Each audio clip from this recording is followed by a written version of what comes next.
सिद्धिदात्रीं प्रफुल्लकमलप्रभां नानालङ्कारसुभगां रक्ताम्बरधरां शुभां।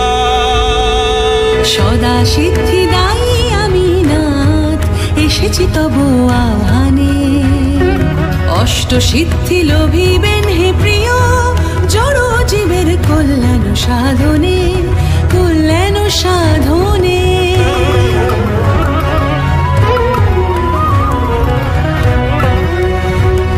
অনুসম সূক্ষ্ম দেহ ধারণ করতে পারবেন প্রদান করিয়া নিমা, বিশাল কায় প্রকাণ্ড